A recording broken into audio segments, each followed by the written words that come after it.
देव के घर में उस दिन शाम का माहौल बिल्कुल अलग था।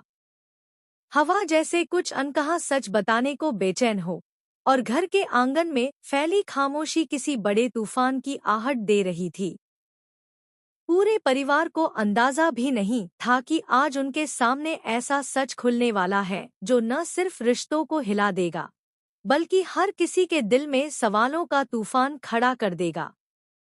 देव अपने चेहरे पर अजीब सी गंभीरता लिए चुपचाप बैठा था, लेकिन उससे भी ज्यादा बेचैन उसका छोटा भाई था। उसके हाथों में वह चीज थी जो पूरे परिवार की नींदें उड़ाने वाली थी, देव की असली शादी की एल्बम। जब उसने एल्बम खोली तो उसकी आंखें फटी रह गईं। तस्वीरों में दुल्हन पारो नहीं, बल्कि बिल्कुल कोई और लड़की नजर आ रही थी। वह लड़की जो देव की असली पत्नी थी और जिसके बारे में पूरे परिवार को अब तक झूठ बताया गया था। देव का भाई सदमे में था।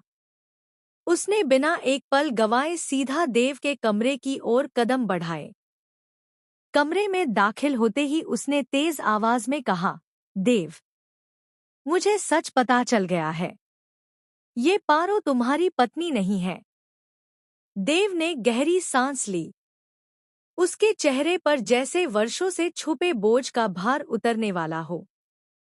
उसने अपने भाई की आंखों में देखा और शांत आवाज में कहा, हाँ, अब और छुपा नहीं सकता। मैं और पार्वती सच बताने ही वाले थे। पूरा कमरा कुछ पल के लिए जैसे थम गया। हवा रुक गई, नींदें उड़ गईं और रिश्तों की बुनियाद हिलने लगी। देव ने आगे कहा, मेरी शादी पारो से नहीं, किसी और से हुई थी। लेकिन वह शादी सिर्फ नाम की थी।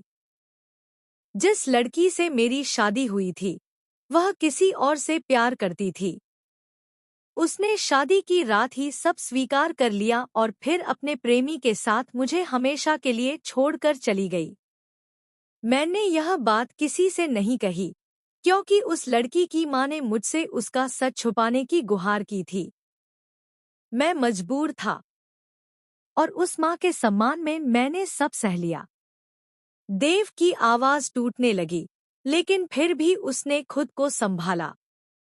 पार्वती जो उसके पास खड़ी थी, उसकी आंखों में आंसू थे, पर वह मजबूती से देव का साथ निभाए खड़ी रही।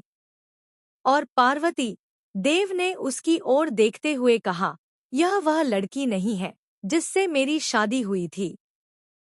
पार्वती तो बस उस मां की आखिरी विनती पूरी करने आई थी।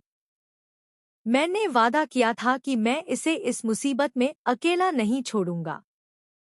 और मैं अब भी अपने वादे पर